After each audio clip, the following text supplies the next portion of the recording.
thing, but the more you are following the Prophet, the better it is for your reward. I must do a second sujood, and it's the same format. I say Allahu Akbar. The same thing exactly, Subhana Rabbil A'la. Now, after I finish my sujood, I have to rise up to the second rak'ah. There is a sunnah that is called Jalsatul Istiraha, where I stand up.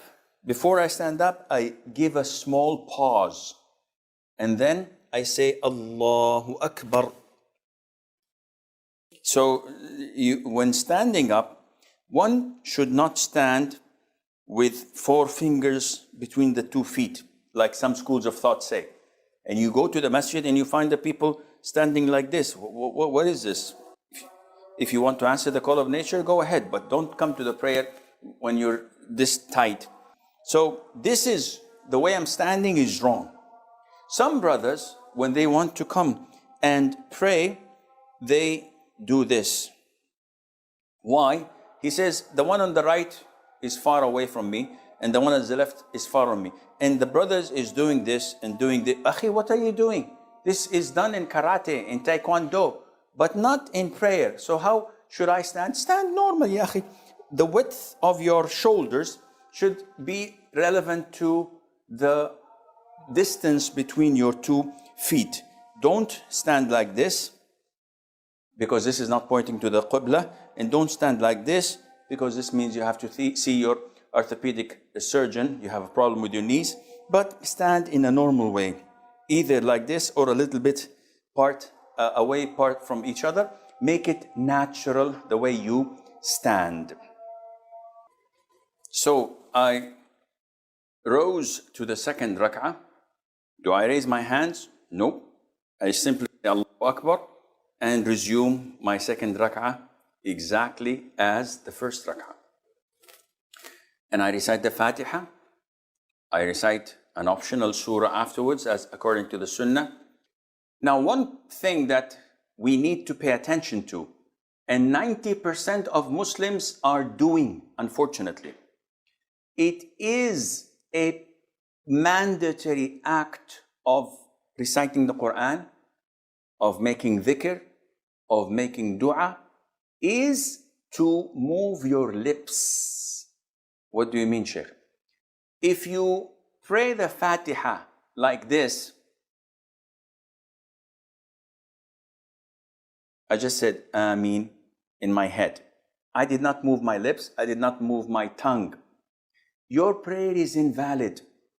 Oof, invalid? Yes, it's totally invalid. Why?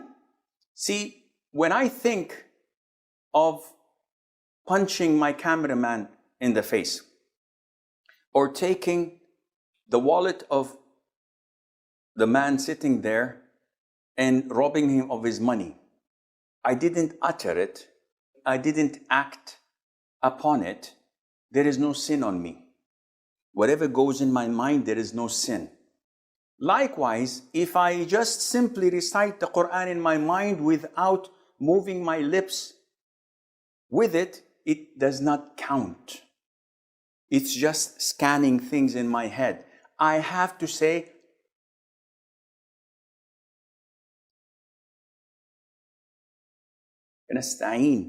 I have to move my lips and my tongue. And this is why when some of the companions of the Prophet ﷺ came to him, he said to him, your tongue must remain moist with the remembrance of Allah.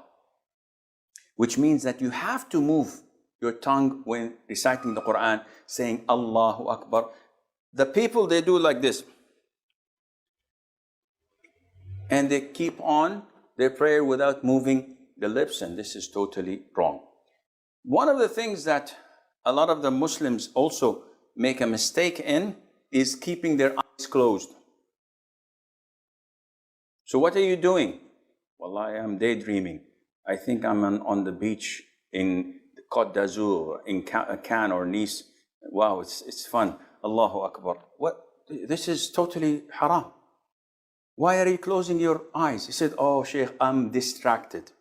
Whenever I keep my eyes open, the man in front of me is moving, and the next one to me is touching his pocket, and the third one is picking his nose, and every time I feel tempted to look at my watch, and sometimes I say, Sami Allahu liman hamidah, and I watch the chandeliers and the lights and the writing on the wall, I get distracted, so I close my eyes.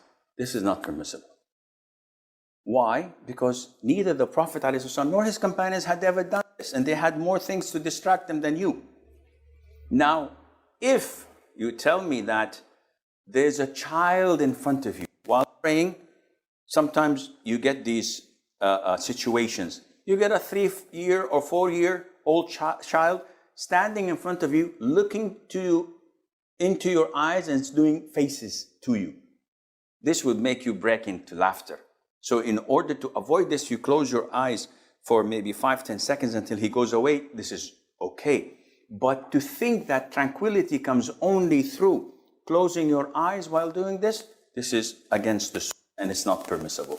Also, one of the common mistakes is that when you are in the ruku' position and you say, Sami Allahu liman hamidah, people think that this is time for dua qunut. So they say, Sami Allahu liman hamidah, Rabbana wa lakal hamd, hamdan kathiran tayyiban mubarakan. This is wrong. The raising of the hands should be Sami Allahu liman hamidah.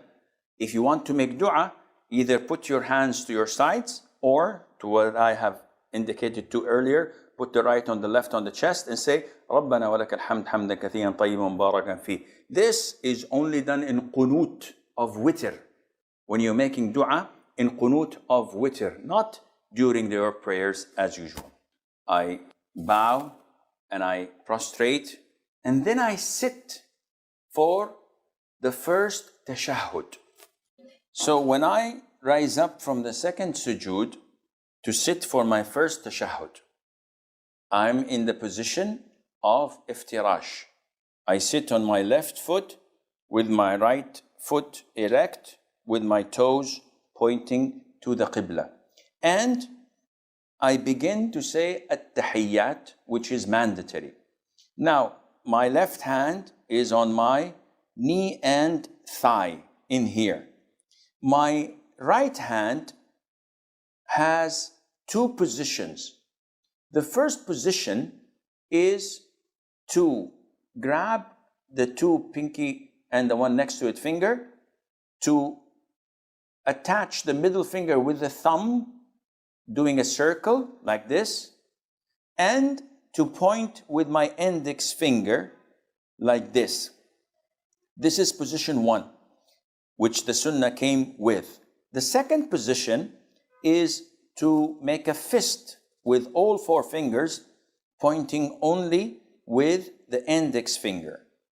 So, either this or this. Now, what do I do with the index finger? The sunnah, as in the hadith of Wa'il ibn Hujr, the Prophet, whenever he sat ALAIHISSALAM for tashahhud, he used to point his index finger, moving it, making dua with it. So the sunnah is to point it like this, shake it in its position, not circling like some people do, and not going up and down like people do, rather than pointing it and moving it. There is another hadith which is not as strong, not as authentic, which was narrated by Abdullah ibn Zubayr, may Allah be pleased with him and with his father, that the Prophet used to point and does not move. But the most authentic opinion is the hadith of Wa'il ibn Hujr, that he used to move it throughout. So when do we stop, Sheikh? You begin by saying at-tahiyyat. Really wrong. They should wait until the Imam says Assalamu alaikum wa rahmatullah, Assalamu alaikum wa rahmatullah. Now they say their first taslim, Assalamu alaikum wa rahmatullah, Assalamu alaikum. So it is wrong to do taslim with the Imam when he first does his first. No, you have to only move after he finishes the salam. Also, a very common mistake is how you follow the Imam. What do you mean?